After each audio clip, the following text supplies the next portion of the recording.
Mesdames et messieurs, voici à présent les nouvelles en détail. Le Premier ministre, Dr Moustapha Madbouli, a assisté ce matin à la cérémonie organisée par le ministère de la Solidarité sociale, célébrant 10 ans depuis le lancement du programme Takaful et Karama, Solidarité et Dignité. Les détails.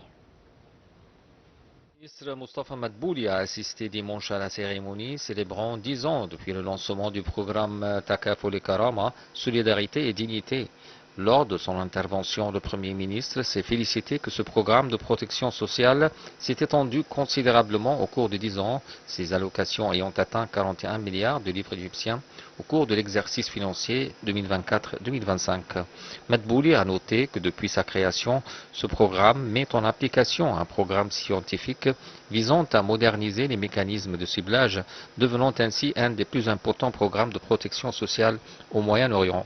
Dans son allocution au cours de la cérémonie, la ministre de la Solidarité sociale, Dr Maya Morsi, s'est dite très fière des grandes réalisations accomplies depuis le lancement du programme Takaful et Karama il y a 10 ans.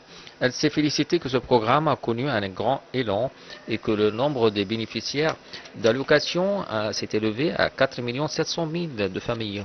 La ministre a poursuivi qu'il s'agissait d'un programme de protection sociale à grande échelle qui incarne la protection sociale en Égypte, rappelant que les allocations du programme ont augmenté de 25% au cours de l'exercice financier en cours, conformément aux directives du président Abdel Fattah el-Sisi. Intervenant au cours de la cérémonie, le ministre des Finances, Ahmed Koshok, a exprimé sa grande fierté de participer à la célébration des 10 ans depuis le lancement de ce programme de protection sociale qui vise à améliorer les conditions de vie des catégories vulnérables et à venir en aide des plus nécessiteux.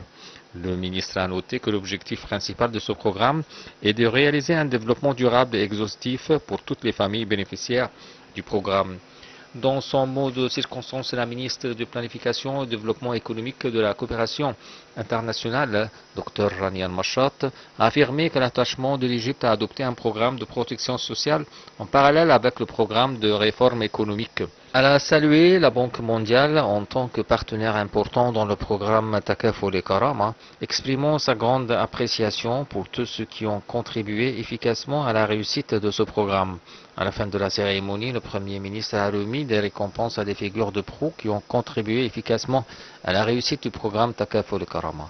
En signe d'appréciation de reconnaissance pour leurs efforts considérables, le Premier ministre a mis en honneur des ministres en exercice et d'anciens ministres, notamment l'ancien Premier ministre Ibrahim Mahlab et l'ancienne ministre de Solidarité sociale Reda Wali, fondatrice du programme.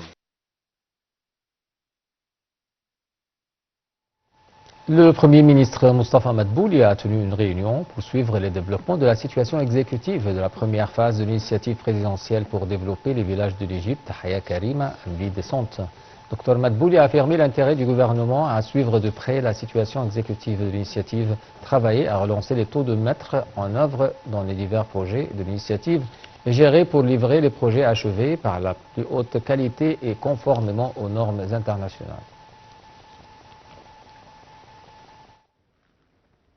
Le Premier ministre, Dr Moustapha Madbouli, a tenu une réunion pour examiner les efforts de la réforme et de la reconstruction des autorités économiques. Au cours de la réunion, Dr Madbouli a mis l'accent sur l'importance des mesures prises pour restructurer les autorités économiques et ce dans le cadre du plan de réforme mis en place par le gouvernement.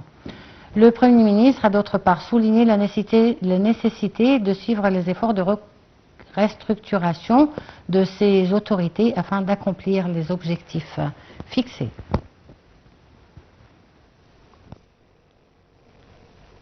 Le ministre des Affaires étrangères, Dr Badr Abdelati, a reçu le ministre des Affaires étrangères, représentant permanent de l'État du Koweït auprès des Nations Unies à New York et président des négociations intergouvernementales pour la réforme du Conseil de sécurité, ambassadeur Tariq El-Bernei.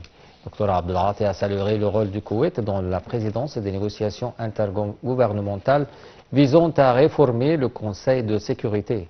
Il a également souligné le soutien de l'Égypte au rôle du comité des 10 présidé par la Sierra Leone dans le soutien d'une position africaine unifiée dans les négociations sur la réforme du Conseil de sécurité.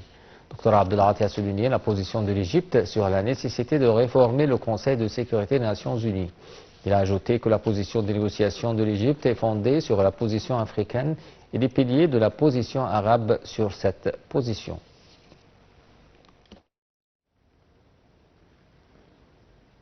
Le ministre des Affaires étrangères, Badr Abdelghati, a eu 2 appels téléphoniques avec ses homologues indiens, Subramaniam